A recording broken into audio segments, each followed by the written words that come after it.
కోట్లు ఖర్చు పెడితే గాని కనిపెట్టలేనంత కంచెని కట్టుకున్న మీ మేధస్సుని ఈ మార్గానికి ఎందుకు ఎంచుకున్నారు? ఓ పోయిన సినిమాకి ప్రసాద్ ఐమాక్స్ కి పిల్లల్ని తీసుకెళ్తే పాప్కార్న్ కి పెప్సిల్కి 10,000 అవుతుందని భయపడి యూ బొమ్మలోనే ఆ బొమ్మను మీరు మీ పిల్లలకు చూపించారు.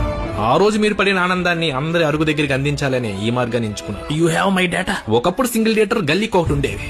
ఇప్పుడు అందులో సగం పెళ్లి మండపాల్లా మారిపోయాయి. ఫ్లెక్సీలు కట్టుకోలేని, ఫ్లెక్సిబిలిటీ లేని మల్టీప్లెక్స్ లో మాల్లో ఎన్నుంటే ఏం లాభం సార్? ఎస్కలేటర్లు, ఎలివేటర్లు ఉన్నాయని మాల్లో మెయింటెనెన్స్ లన్నీ మూవీ టికెట్ల మీద పడితే మధ్య తరగతి కుటుంబ మెయింటెనెన్స్ ఏం కావాలి సార్? మీరు చేస్తుంది సాయం అని, సమాజ సేవని సమర్థించుకుంటున్నారా? ఒక ప్రేమికుడికి భయం తన ప్రేయస్ అంటే సమోసాతో సరిపెట్టుకోకుండా ఎక్కడ పాప్కార్న్ పెప్సీ కాంబో అడుగుతుందేమో అని. నలుగురు పిల్లలు నా తండ్రికి భయం నాచోస్ అంటే. లేస్ ప్యాకెట్ తో పిల్లలు కూర్చోకుండా ఎక్కడ నాచోస్ అని నాంచుతారేమో అని. లీటర్ వాటర్ 50 రూపాయలు, పావు లీటర్ పెప్సీ 180 రూపాయలు. పోనీ ఐనాక్స్ ఐమాక్స్ లో ఇంటర్వెల్ నుంచి తప్పించుకుని సింగిల్ థియేటర్ లో సమోసాతో సర్దుకుందామంటే అక్కడ టికెట్లు కూడా 300-400 పెడితే ఎలా సార్? ఇలాంటి కారణాల క్రైమ్ లో నుంచి పుట్టుకొచ్చింది ఈ పైరసీ.